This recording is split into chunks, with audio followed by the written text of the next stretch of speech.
జిహెచ్ఎంసీలో అవినీతి తారాస్థాయికి చేరుకుంది. సీసీ రోడ్లు వేయకుండానే రోడ్లు వేసినట్లు చూపించి 9 లక్షల రూపాయల బిల్లు కట్టారు. ఇక బిల్లు చేసిన నేపథ్యంలో ఈ విషయంపై జిహెచ్ఎంసీ కర్జన్కు ఒక ఫిర్యాదు చేసినటువంటి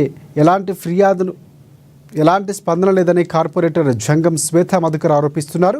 ఇక ఈ మేరకు జిహెచ్ఎంసీ చార్మినార్ జోనల్ ఆఫీసర్ ముందు ఇక ధర్నా నిర్వహించారు. Santosh Nagar GHMC circle engineer department విభాగంపై ఇప్పటికీ చర్యలు తీసుకోకపోవడంపై మండిపడ్డారు.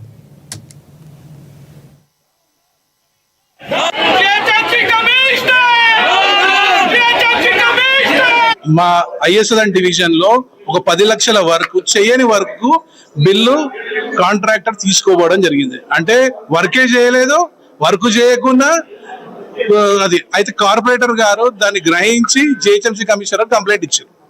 కంప్లైంట్ ఇస్తే విజిలెన్స్ వాళ్ళు రాక ఈ డిపార్ట్మెంటల్ తెలుసు కదా ఎట్లా జిహెచ్ఎంసీలో మీకు తెలిసిన విషయమే.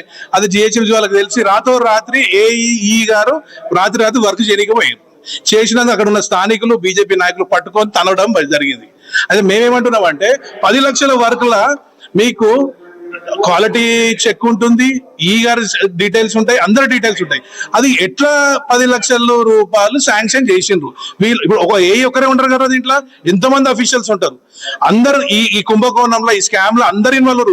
కమిషనర్ కింద స్టార్ట్ చేస్తే కింది వ్యవస్థ వరకు ఉన్నట్టు. వీళ్ళ మీద యాక్షన్ తీసుకోవాలి, ఇమీడియట్ గా డిస్మిస్ చేయాలి. ఇంకోటి ఏమని చెప్తున్నా అంటే ఆ ఒక్కటే వరకు కాదండి, మా ఐఎస్ఎన్ డివిజన్ లా సెంట్రల్ ఎక్సైజ్ కాలనీలో వాకింగ్ ట్రాక్, ప్రెస్ కాలనీలో 2 వర్కులు, డిఎస్ నగర్ లో 4 వరకు 90 లక్షలది. ఈ విషయాల గురించి మేము ఎప్పటి నుంచో చెప్తున్నా. మహబూబ్ నగర్